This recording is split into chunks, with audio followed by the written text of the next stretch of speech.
Hello, and good morning. So, time's finally here to start this Ironman run that I've been threatening to do for like 2 freaking months now. Basically, I've been asked several times what this entails. Pretty much the rules are adjustable. Like, an Ironman run is just kind of a vague term for a run up till first death, more or less. So, like, if at any point a battle's lost, that's the end of the run. Now, I was originally thinking, you know, leave in retreats and stuff like that, just in case there's some kind of weird spawns or whatever else, but screw it. You know what? It's fine as it is. We're gonna just kind of do every single thing as they come. Again, the purpose of the mod was pretty much, you know, immersion and stuff like that, so that's basically what we're gonna try to do here. So, there is a way to actually avoid even triggering Chariot to turn on. I made a video on that earlier. He said he's gonna try and pop it into the mod as soon as it's possible as well, so anyway, we're just gonna not use it. There's really no way that I can go and do the skipping trick without also, you know, giving myself a bit of an advantage or whatever else, so it wouldn't be a huge one, but then it's kind of weird, murky gray territory. So yeah, it's gonna be no Chariot, no retreats. Not gonna do the whole no incapacitations thing, because, man, that run is frustrating as crap. I've done that before on base game, and oh no, just no. It's probably far more reasonable with one vision, but without any further ado, let's go ahead and get this thing started. So yeah, it's gonna be no Chariot, no retreat, and that's it. So basically first battle lost is the end of the run. This is going to be going up until, basically lands as the final boss. That's kind of the deal here. So, going to be going for the full run. You know, I actually never appreciated how different of an ending that was. Because I actually never could, with the base game, I can never really stick around up till that point. Because I would just start getting into Coda stuff, and it was just, everything is confusing, what's going on, you know, that kind of situation. Also, there's going to be no guides for this one, so if I remember something, great, but basically I am a ludicrously forgetful person, so I probably won't. Like, it's a running joke that I constantly forget stuff, so I'm just going to do this stuff based off of, you know, personal choices. Yeah, I mean, the child seems kind of the obvious, more or less correct answer there. Though it's a pretty bum deal. Plus, I'm pretty sure my wife could handle herself. Yeah, that'd cause problems down the road. That would also cause problems down the road, so you roam. Diplomacy sounds right. I have an idea, let's rebuild everything with Christianity. No way this will ever go crazy. Oh. Yeah, bye? I mean, assuming this is like ye olden days, that would be a bit of a different answer at this point. What's the most necessary? Yeah, I'd say that. Honestly, if people didn't deceive each other, the world would be a much more violent place. Yeah, that didn't happen. Oh well. That's a bit of a whoops. Yeah, so we're gonna be going through the story a lot more this time. Gonna be going through a lot more of the details and that sort of thing. Not gonna skip over the cutscenes. It'll be slower, that's for sure. Oh, welcome to Murder Christmas. Jeez, this is unfortunately appropriate.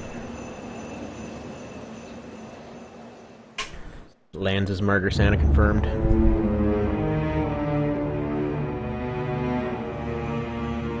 Yeah, this friggin' intro, though. Love this music.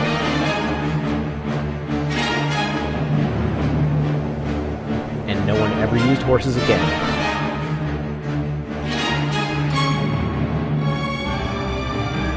Lands is the most metal horse ever. I mean, the thing's like horns and crap. What is that? It's some kind of bizarre demonic unicorn.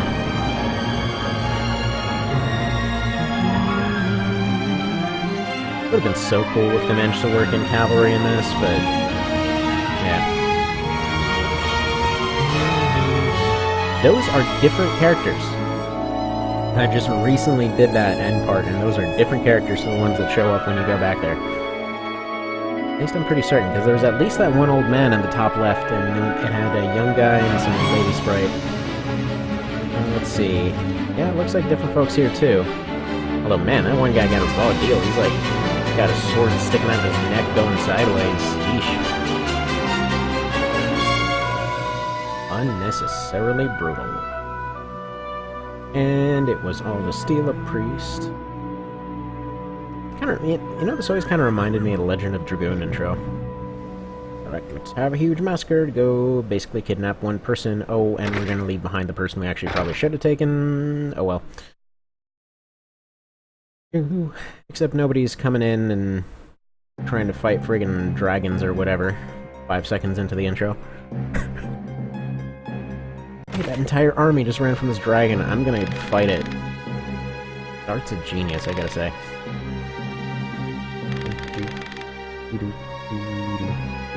Yeah, you know, she's got a point.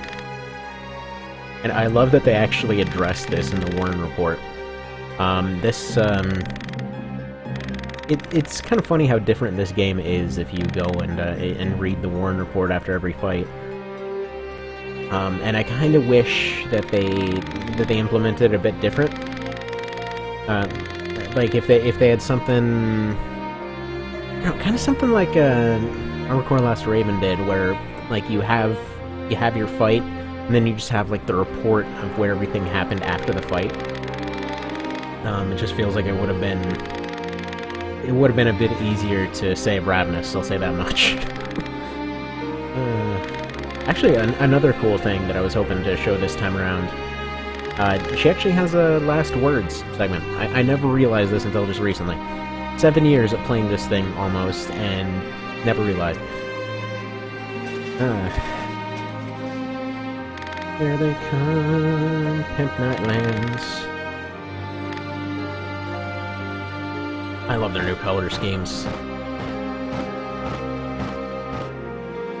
Like, all of them just look better.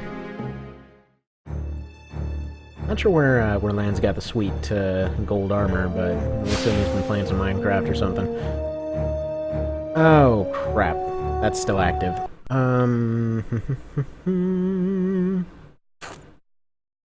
Actually, hold on. Everyone waits. Yeah, so that was that trick I was talking about. Alright. Now we go to the cheats.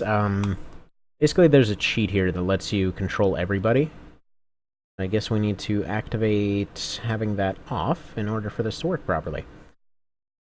Where are we? To control all units off. There we go. There is one cheat I had on here for the sake of this run. This is a feature that will be added in down the road, but no tarot stat bonuses. So that's the only way to increase base stats as far as I'm aware at this point. So that is gone. As I said, that'll be that's something that's actually he's already stated is going to be in the mod down the road. So do that at that point. And now he's gonna miss like a genius. A 0% hit chance there, Vice. Go attack the strongest member of their group. Oh, originally the strongest anyway.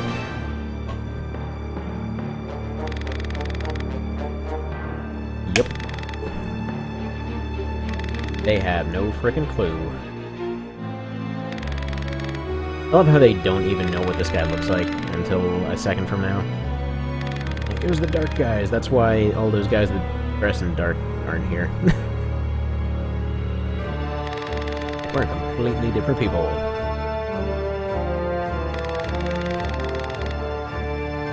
Let's see. Yep. Yes, Hamilton. And I prefer the original translation of that. He just calls him an old fart.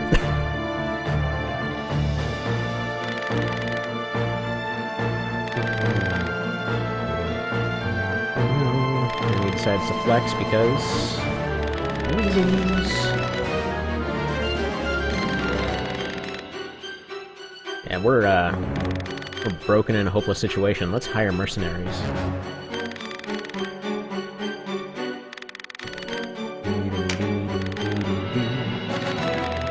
I love how the other one's even an option.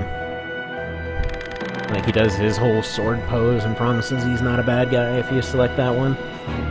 Like, I promise not to kill you, that's why I'm gonna pull out the sword right here.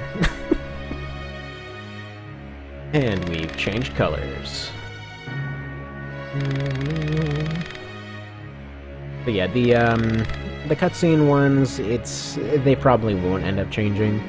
The cutscenes are kind of like pre-done things.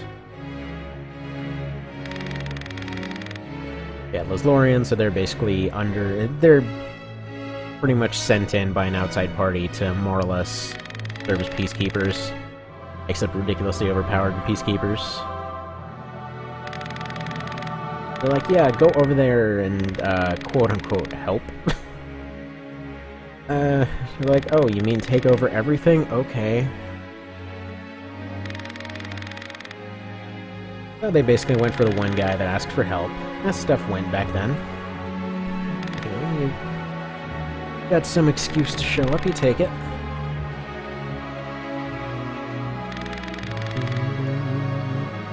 Plus what our 5 guys gonna do.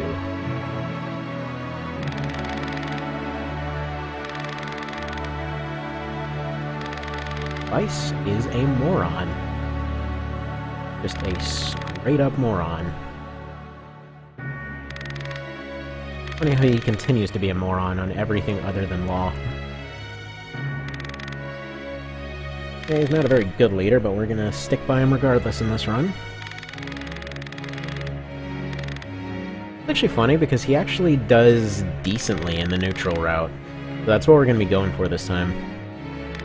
And yeah, so they know that they're gonna make some money off this.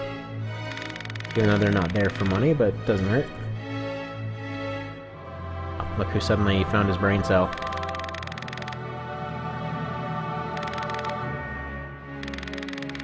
It's well defended. So she's chickening out. It's actually nice because they... yeah. Hell yeah, dude. Why would you ever turn them down? I mean, they'll join you anyway, but... it's kind of funny. In the original, I don't believe they addressed the issue of why the quote-unquote well-defended castle is left completely open. And they... I'll get to this later, but they actually do explain it in this one. Because apparently Ravenous shows up. Why is Quip being a dick? So Ravenous shows up and apparently gets chased off by more or less all of the guards. And I guess in the process, they're just like, eh, whatever, leave the gates open.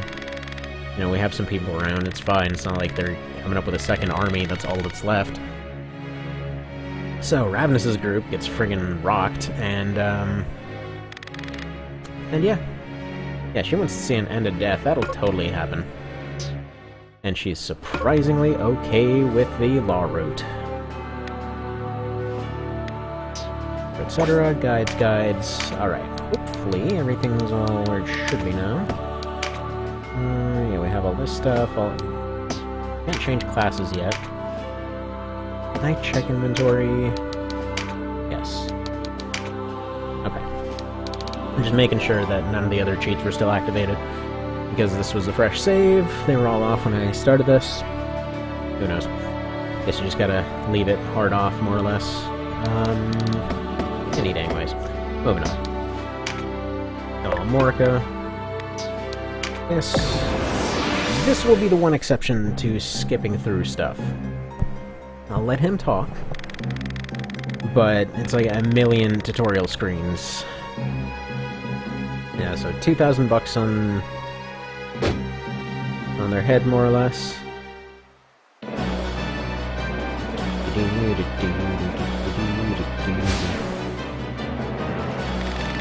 Yep. gonna go ahead and fast forward, skip all this crap. There's no need to even move here. You basically get a thread or whatever else. So if you move to right behind Warren,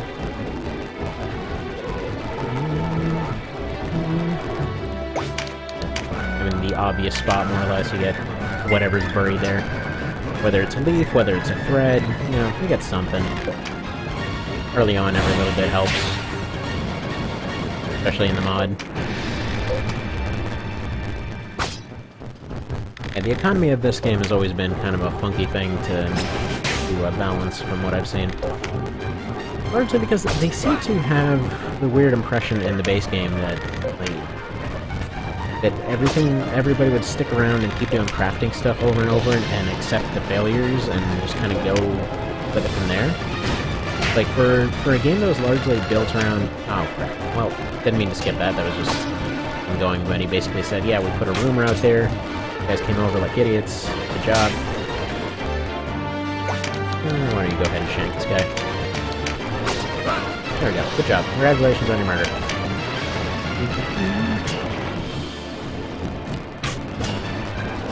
But yeah, no, seems like base game, yeah, is just more or less based around the concept of, well, an Ironman run more or less, but despite being balanced for it, they still left in the save scumming feature. Like, they really only had the title on there to dissuade anyone from doing it. I think if they had just put in an option of, like, no chariot, or, you know, no retreats, or no this, that, or the other, I don't believe the PSP could have handled an Iron Man type of save, like XCOM style or something like that. It basically just would have required persistent saving on every turn. And they know somebody from Lotus, but they're not. They're kind of from Zenobia. So what gives? Or actually, no. I'm an idiot, because Lotus is just kind of like the country in general, and then I believe Zenobia is just a chunk of it. I don't know, I'm a little bit unfamiliar with the kind of larger lore of the thing. I played the hell out of this, played the hell out of Night of Lotus. I've actually never been able to... Oh. Nah, we're fine. No need to really try them out. Yeah, like the Ogre battle ones, I never had the opportunity to try them since they were always prohibitively expensive at the times when I would have, you know, had time to really go through them. So I'm going to try a modified version of Ogre Battle, you know, coming up eventually. Try to do an Ironman run of that. Because I've played it before. It's really, really fun. I just didn't have any idea what the hell was going on, and finally, you know, got explained to me down the line. So there's one of the changes that made this Ironman run a reasonable reality. It was a lifeline gem. I was asked recently why I never why I rarely resurrected people in the base game, and that's kind of why. The general resurrection mechanics have been changed, and we'll get to that in a second.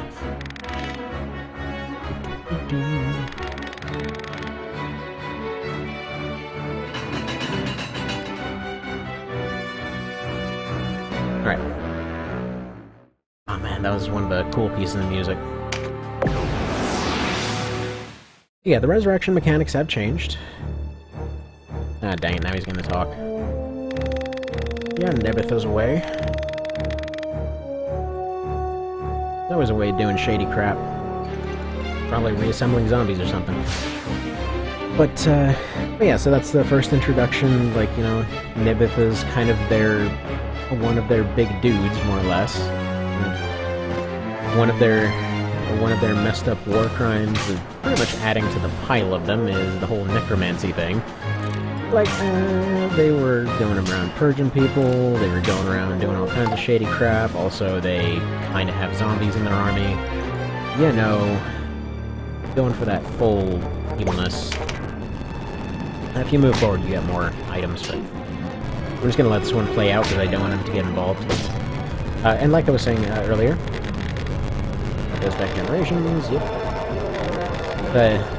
Kind of a messed up situation. Because right now, they're killing off the Walster side of things. Meanwhile, it used to be the other way around, that the Walliser were killing them off, except they just came back with one hell of a vengeance, and, well, they were a bit more brutal about it. So, yeah, the complaint the whole time was like, you know, you treated us like crap, so we're gonna treat you like crap, so what gives? So yeah, a couple new things with the mod here. I can probably keep fast-forwarding here. So as I mentioned, resurrection mechanics. So if somebody's downed, there's only a couple ways for them to actually be brought back now. So if somebody goes down, basically they can be prevented from losing a life by using the original equivalent of the gems. They've got, I believe they've got 1 tile range. I think it's 2 for the resurrection spell, which has been changed to evacuate. And they're basically just evacuated back to a medical camp or whatever else you have in the background. So that's, you know, it's a much more lore-friendly way of handling that sort of mechanic while preventing you from losing people all the time. Now, as far as bringing people back, Spellblades have that ability. They are able to sacrifice themselves to bring one person back from the ground, and I believe it's like I think they bring them back with 10%, but they have to evacuate themselves. They basically give all that they have to bring somebody else back, and then have to retreat. Angel Knights are also able to do this, as well as Hamilton, and I believe they're able to do it while only sacrificing 95% or something. Something like that. They have some better version, if I'm not mistaken. I could be wrong on that, but I'm pretty certain on that. And I want to actually, no. I think it was originally based off of Lance's thing. Because, like, story-wise, he ends up saving somebody, but then ends up pretty much getting himself screwed over. So I'm pretty sure it's based off of that. But it's an ability called Relay. It's pretty cool. I really like that as far as replacing death mechanics. And the second thing you may have noticed there is that the leader put up a hell of a lot more of a fight. And that's because all of the leaders, especially in the early game, have been buffed pretty significantly to prevent the usual tactic of just sending Canopus to assassinate somebody while everybody else stalls for time. So there's more of an actual fight going on in the early game. It's a lot more interesting.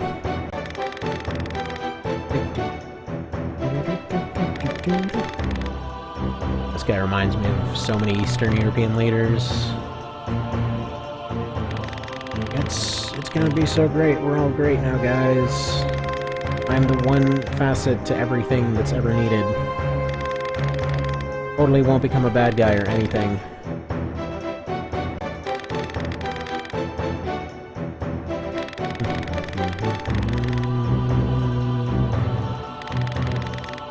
Oh, at least he recognizes them, you know?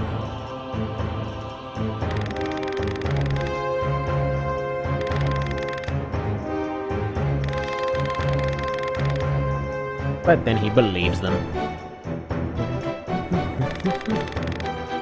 Like, man, they just saved you, and you're friggin' complaining. Exactly, right there.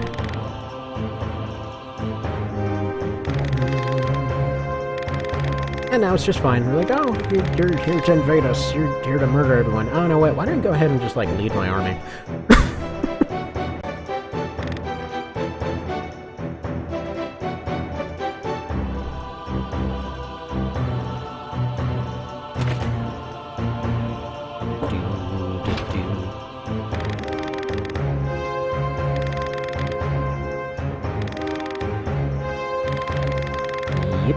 That's a bit of an understatement. That's kind of the thing. They've been kind of living in the muck for a while. You know, eating trash and whatever else, which they later get to. And, yeah, they were just... This is kind of a big deal for them. Usually I end up skipping over this thing, but... Kind of a huge thing back then.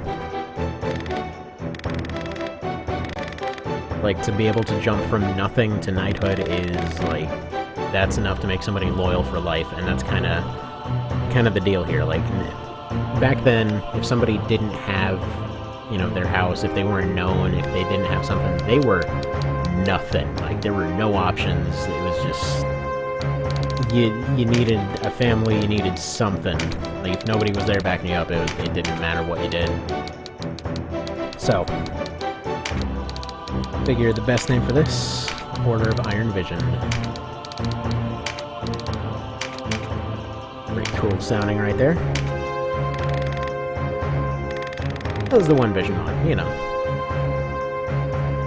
And I think this sometimes changes, I'm not sure.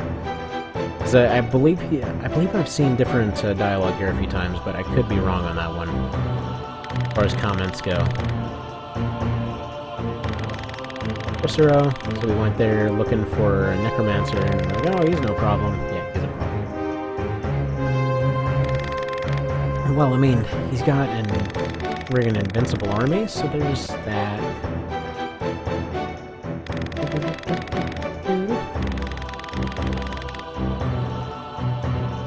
Yeah, they give you a few soldiers, they give you a crap ton of cash.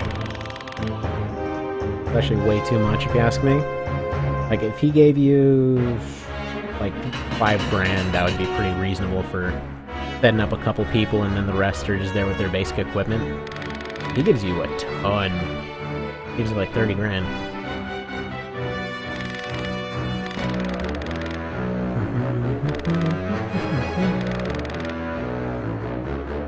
Good point.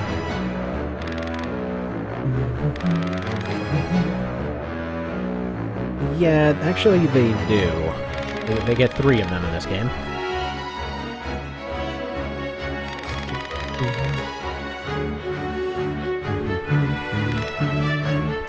That is also bad advice, because you'll end up going and grinding eventually. They're not going to be doing much grinding because levels do not matter that much in One Vision. They matter a lot less than they did before.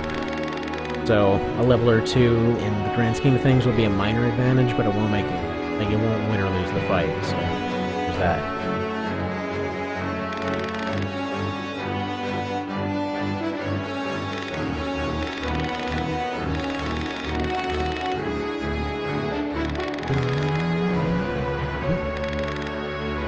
Yep, so that's where she basically tells you, like, a bunch of people died to even make this ridiculously easy thing happen. There you go. Right there.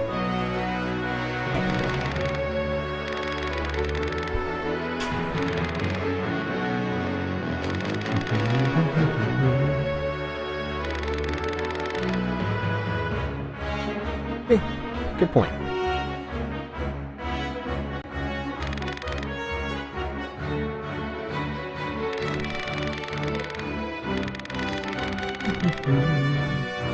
That is true. Time to give everyone an attack bonus. And all the casters a defense bonus. Ashra, really? Love how they both look at her like, really, what is your problem? Anyway, let me go ahead and accept all these people. I might end up firing some of them. We'll see. Do they have a particular party in mind? Anyway, we'll start putting that together next time, though. Definitely keeping that Spellblade, though. So, see you next time.